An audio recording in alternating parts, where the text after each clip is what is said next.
The gunshot echoed through the empty streets of Willow Creek as 10-year-old Elijah Daniels clutched his baby sister to his chest, tears streaming down his dirt-smudged face. Their mother's body hadn't even been lowered into the ground yet, and already the landlord had thrown them out, claiming they couldn't stay in a house they couldn't pay for. The year was 1876, and the unforgiving Montana Territory cared little for orphan children with nowhere to go. "Hush now, Annie," Elijah whispered to his 3-year-old sister as she whimpered against his threadbare shirt. "I won't let anything happen to you."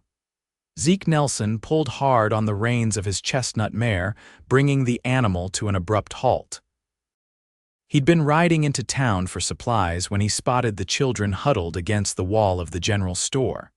Something about the protective way the boy curled around the little girl made his chest tighten.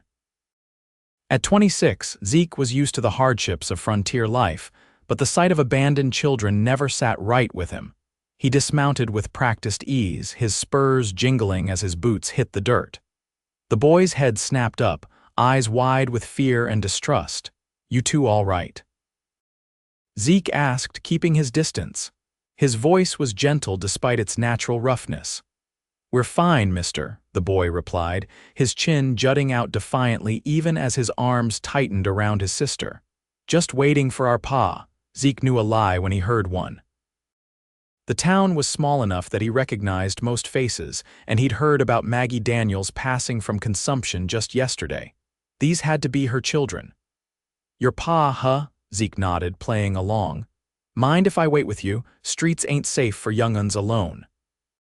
The little girl peered up at him with curious eyes, but the boy's expression remained wary. "Don't need no help from strangers," he insisted. Zeke crouched down to their level, his broad-shouldered frame casting a shadow. "Name's Zeke Nelson. I run the Double N Ranch about 5 miles west of here." "Now we ain't strangers no more." The girl giggled, but her brother remained stone-faced. "I'm Elijah. This is Annie," he finally offered. "Our ma died yesterday." The simple honesty of the statement hit Zeke hard. "I'm right sorry to hear that, Elijah. Mr. Winters kicked us out. Said we can't stay without paying rent," Elijah continued, his young voice bitter. "I told him I could work, but he just laughed." Zeke's jaw tightened. Harold Winters was a miserable excuse for a human being. "Were you planning on sleeping tonight?" Elijah shrugged, trying to appear brave. "Found a spot behind the livery. No one goes there much." The temperature would drop below freezing that night. Zeke knew the children wouldn't survive many nights outdoors, especially not the little one. "I got a proposition for you," Zeke said carefully. "My ranch hand Wes just broke his leg something awful. I need help with chores, feeding chickens, collecting eggs, simple stuff. Got a room above the barn you two could use if you're interested." The boy's eyes narrowed suspiciously. "What's the catch?" "No catch. You work, you get food and shelter. Little one's too young to work, but she's welcome too. When you're older, I'll pay proper wages." "Why would you help us?" Elijah demanded. "Nobody helps for nothing." Zeke sighed, removing his hat to run a hand through his sandy hair. "My ma and little brother died when I was not much older than you. No one gave me a chance. Had to make my own way. Guess I'm just returning the favor." Annie squirmed in her brother's arms, reaching out toward Zeke with grimy fingers. "Hungry," she announced. Elijah hesitated, clearly torn between pride and his sister's needs. "Got fresh biscuits and ham waiting at home," Zeke added. "And Mrs. Calloway comes by twice a week to cook and clean. She makes a fine apple pie." At the mention of food, Elijah's resolve began to crumble. "We stay together," he stated firmly. "Always," Zeke nodded solemnly. "Wouldn't have it any other way. You both belong with me at the ranch, I mean," he corrected himself quickly, unsure why those particular words had slipped out. "All right," Elijah agreed reluctantly. "But if anything bad happens, you'll take your sister and leave," Zeke finished for him. "Seems fair." He helped them onto his horse, placing Annie in front of him and Elijah behind. As they rode out of town, Zeke couldn't help but wonder what he'd gotten himself into. He wasn't cut out to care for children. His life was simple ranching, occasional trips to town, and rare visits from his friend Whitney Edwards, who owned the neighboring property. A confirmed bachelor, he'd never considered having a family of his own. Yet something about these two lost souls called to him in a way he couldn't explain. The Double N Ranch came into view as they crested the hill, a modest two-story cabin with a large barn, corral, and a few outbuildings spread across the property. It wasn't fancy, but Zeke had built it with his own hands, and pride swelled in his chest as Annie let out an appreciative ooh-ooh. "Home sweet home," Zeke said, dismounting and helping the children down. The first few days were awkward as they all adjusted to the new arrangement. Elijah shadowed Annie constantly, eyes alert for any sign of danger. He slept with a kitchen knife under his pillow that Zeke pretended not to notice. The boy was diligent about his chores but refused to let his sister out of his sight, even carrying her around while feeding chickens or gathering kindling. Annie, on the other hand, took to ranch life with gleeful enthusiasm. By the end of the first week, she was trailing after Zeke like a duckling, peppering him with endless questions about horses, cows, and why the sky was blue. "Mr. Zeke," she asked one morning as he chopped wood, "do angels live in clouds?" Zeke paused mid-swing. "Why do you ask, little one?" "Elijah said Mom has an angel now. Is she watching us?" The axe thudded into the chopping block as Zeke set it aside and knelt before her. "I reckon she is, Annie. Your ma's keeping an eye on you both from up there." Annie nodded seriously. "That's good, she would like it here." "Elijah does too, but he won't say." Zeke glanced over at the boy, who was mucking out the horse stalls with fierce determination. "He's just being careful. It's his job to look after you." "But you look after us now," Annie stated with a child's simple logic. Her innocent trust made his chest ache. "I try, Annie girl, I surely try." 2 weeks after the children's arrival, Whitney Edwards rode onto the property, her auburn hair escaping from beneath her wide-brimmed hat. At 23, Whitney had inherited her father's ranch after his death the previous year and managed it with impressive competence despite the doubts of neighboring ranchers. "Zeke Nelson," she called out, dismounting gracefully. "Thought you died out here all alone." "You missed the last 2 town socials." Zeke emerged from the barn, wiping his hands on a rag. "Been busy, wit." Her eyebrows rose as Annie came running from the garden, a somewhat wilted flower clutched in her tiny fist. "Mr. Zeke, look what I found," she exclaimed, skidding to a halt when she noticed the visitor. Whitney stared in astonishment as Elijah appeared behind his sister, positioning himself protectively at her side. "Well," Whitney said slowly, "seems you've been busy indeed." Zeke explained the situation while Annie shyly offered Whitney her flower, which the woman accepted with a genuine smile. "Always knew you had a soft heart under all that gruffness," Whitney remarked later as they watched the children feeding the chickens. "But taking in orphans, that's unexpected." Zeke shrugged uncomfortably. "Couldn't leave them on the street." "And what happens when they grow attached, or when you do?" Whitney asked, her green eyes searching his face. "Children need stability, Zeke. They have it. They're staying as long as they need to." Whitney's expression softened. "You're a good man, Zeke Nelson." After that first visit, Whitney began stopping by regularly, bringing books for Elijah and handmade dresses for Annie. The children, especially Annie, adored her immediately. Even Elijah gradually warmed to her kind but no-nonsense manner. "Miss Whitney knows everything," Annie declared one evening after Whitney had spent the afternoon teaching her to make simple stitches with colorful thread. "Not everything," Whitney corrected with a laugh, "but I do know how to sew and cook and run a ranch." "And shoot better than most men," Zeke added with a grin. Whitney tossed a dishcloth at him. "Someone had to protect the cattle from wolves." Their easy banter continued through dinner, and Zeke found himself watching Whitney more closely than usual, the way her eyes crinkled when she laughed. How gently she spoke to the children, the competent movements of her hands as she helped clear the table. He'd always considered Whitney a friend and neighbor, nothing more. But something was shifting between them, like the subtle change of seasons. He caught her watching him too, her expression thoughtful when she thought he wasn't looking. As summer turned to fall, the children settled more comfortably into ranch life. Elijah began accompanying Zeke on rides around the property, learning about cattle and fences and predators. The boy had a natural way with animals and quickly mastered the basics of horsemanship on the gentle mare Zeke had chosen for him. Annie started attending the small schoolhouse in town 3 days a week, with either Zeke or Whitney taking turns to transport her. Her cheerful nature and ready smile made her a favorite among the other children and the schoolteacher, Miss Palmer. On a crisp October afternoon, Zeke returned from town to find Whitney sitting on his porch, her expression troubled. "What's wrong?" he asked, immediately alert. "The children, they're fine," she assured him quickly.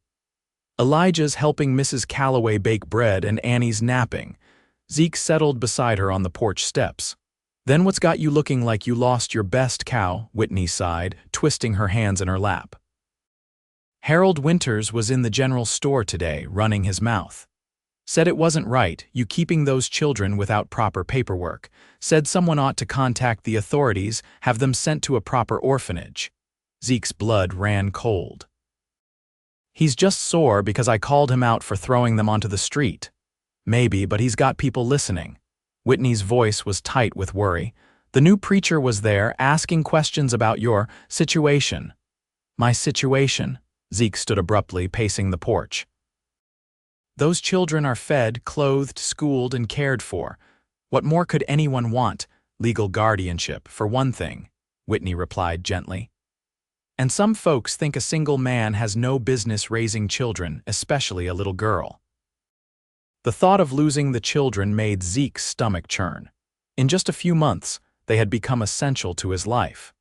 Annie's laughter brightened even his darkest days, and Elijah's quiet determination reminded Zeke of himself at that age.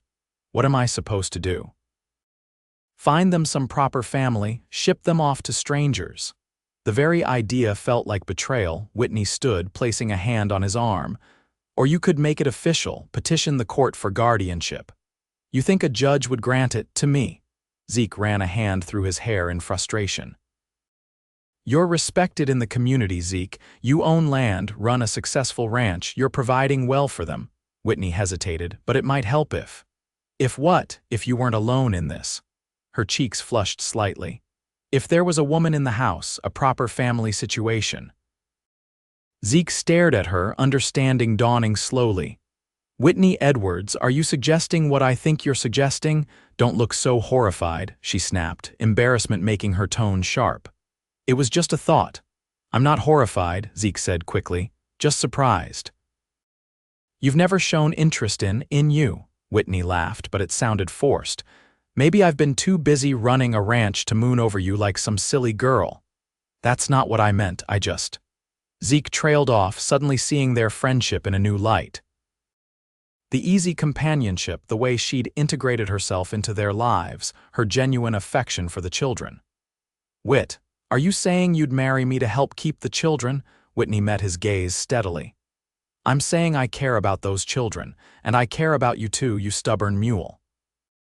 "Have for longer than I care to admit." The revelation stunned him into silence. Whitney Edwards' independent, capable, beautiful Whitney had feelings for him, I never thought. He began, "Clearly," she retorted, turning to leave. "Forget I said anything. I'll help however I can with the guardianship petition." Zeke caught her arm. "Wait, I'm making a mess of this." She paused, not looking at him. "You've been part of our lives since the beginning," he said carefully.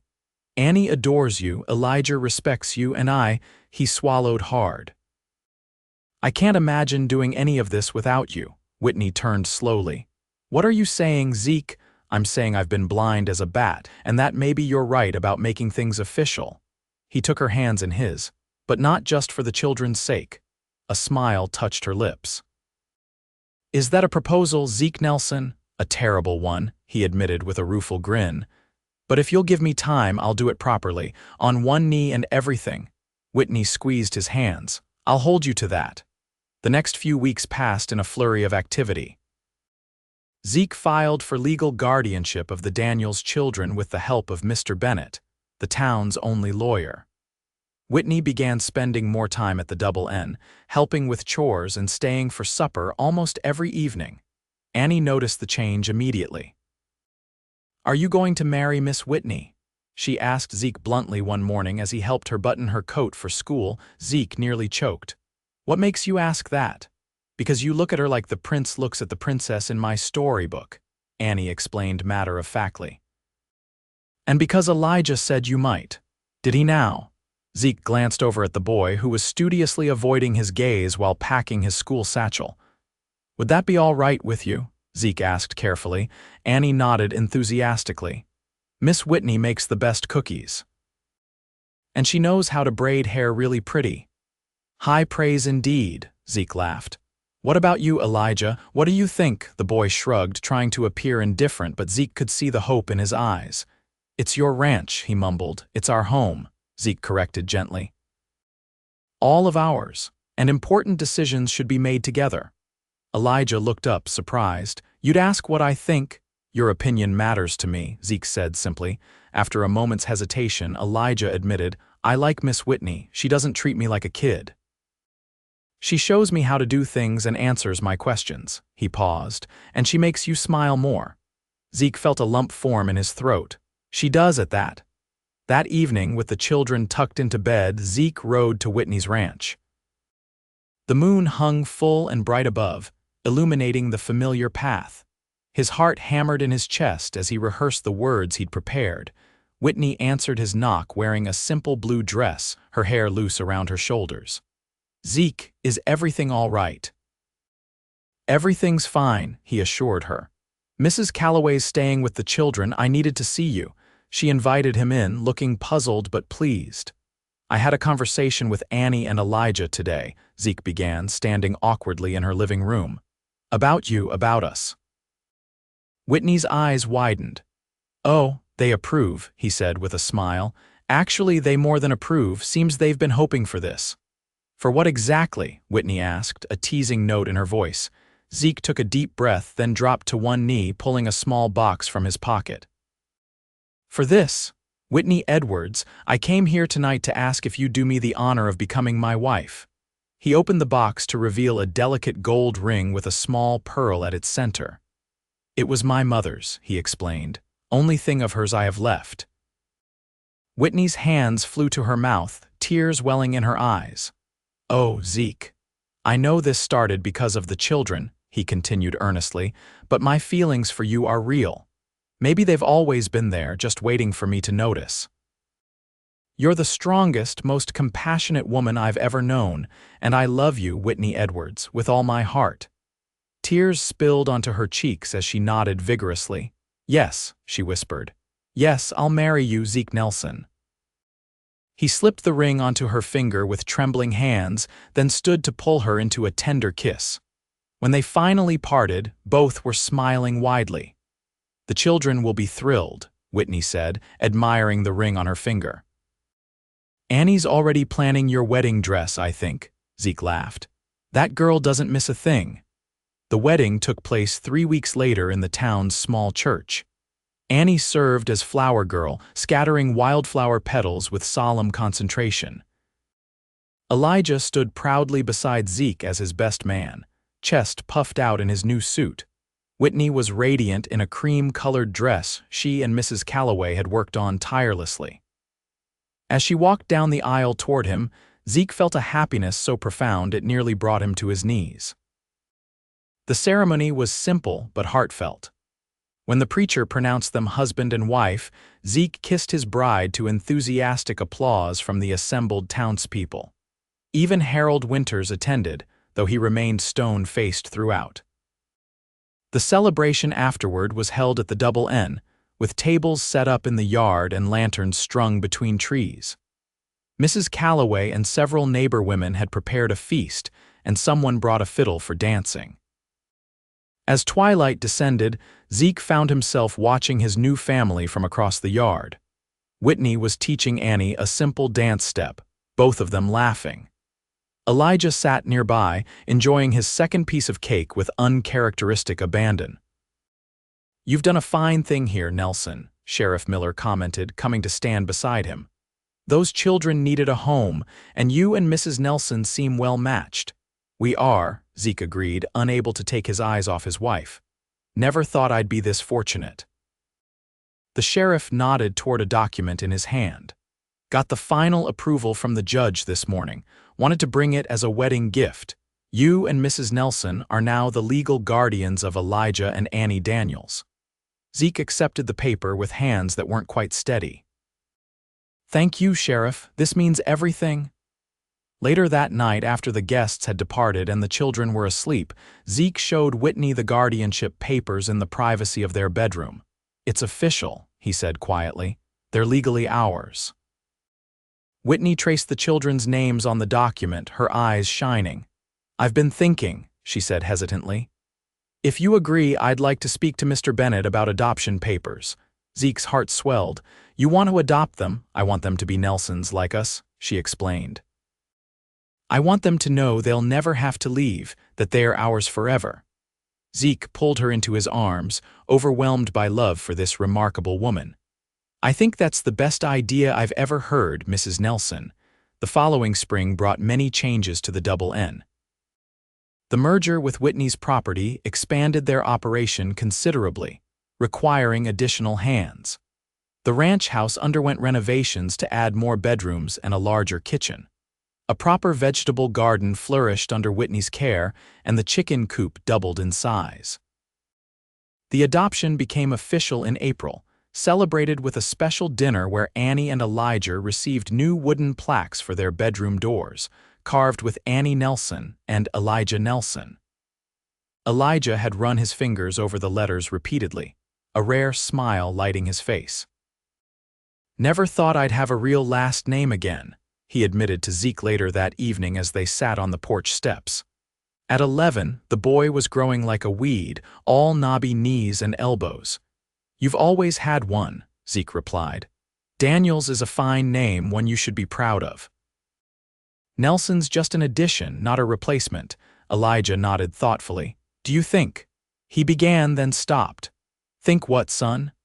The word slipped out naturally now, though Zeke had been careful not to use it at first, worried about replacing the children's real father in their memories. "Do you think it would be all right if I called you Pa?" Elijah asked, the question coming out in a rush. "Annie already does sometimes, and I know you're not really our father, but I'd be honored," Zeke interrupted, his voice rough with emotion. "Nothing would make me prouder than to be called Pa by you." The boy leaned hesitantly against Zeke's side, and Zeke wrapped an arm around his shoulders, heart full to bursting. In June, Whitney shared news that completed their happiness. She was expecting a baby in the winter. Annie was ecstatic at the prospect of becoming a big sister, while Elijah assumed a new level of responsibility, determined to help his parents prepare for the new arrival. One autumn afternoon, Zeke found Whitney sitting on their porch swing, watching the children play with the barn kittens in the yard. Her hand rested on her growing belly, and her expression was peaceful. "Penny for your thoughts," he said, joining her on the swing. "I was just thinking about that day in town," she replied, "when you found Elijah and Annie. How differently things might have turned out if you hadn't ridden by at that moment." Zeke followed her gaze to where Annie was giggling as a kitten batted at her braid, while Elijah demonstrated the proper way to hold the tiny creature. "I used to think finding them was chance," Zeke admitted. "Now I'm not so sure, feels more like it was meant to be." Whitney leaned her head against his shoulder. A lost boy clinging to his sister for dear life, and a lonely cowboy with too much space in his heart and home. "And a strong-willed ranch woman who wasn't afraid to speak her mind," Zeke added, pressing a kiss to her temple. "We make quite a family, don't we?" Whitney smiled. "The best kind," Zeke agreed, watching as Elijah scooped Annie onto his shoulders for a piggyback ride, both of them laughing. "The kind that finds each other." Their baby daughter, Margaret Rose Nelson, arrived during the first snowfall of winter, healthy, strong-lunged, and already adored by her older siblings. As Zeke watched Whitney nursing their newborn while Annie and Elijah crowded close to examine their new sister's tiny fingers, he marveled at how completely his life had transformed in less than 2 years, from solitary rancher to husband and father of 3. From empty house to home filled with laughter, tears, arguments, and so much love it sometimes threatened to overwhelm him. As spring returned to the ranch, bringing new calves and fresh green grass, Zeke stood on the hill overlooking his expanded property. Annie raced through the meadow below, chasing butterflies while Elijah practiced roping techniques on a wooden calf dummy. Whitney approached from the house, baby Maggie bundled against her chest. "Admiring your kingdom?" she teased, slipping her free arm around his waist. "Admiring my fortune," he corrected, pulling her close. "Never dreamed I could be this lucky." Whitney looked up at him, eyes filled with the same love that had grown steadily between them. "It wasn't luck, Zeke Nelson. It was courage yours in stopping for 2 orphan children, mine in finally telling you how I felt." "Either way," he said, brushing a kiss against her lips, "I'm grateful every day." From below, Annie's voice floated up. "Pa, come see what I found, duty calls," Whitney laughed. Zeke squeezed her hand once before heading down the hill toward his daughter. The journey from that fateful day in town to this moment had been unexpected in every way, but he wouldn't change a single step. 2 orphan children had given him the greatest gift of all, a family built on choice rather than chance, on love freely given and gratefully received. And as Annie tugged him toward her discovery, a bird's nest with tiny blue eggs, Zeke silently thanked whatever fate or providence had led him down that street on that particular day, allowing him to speak the words that had changed everything. "You both belong with me."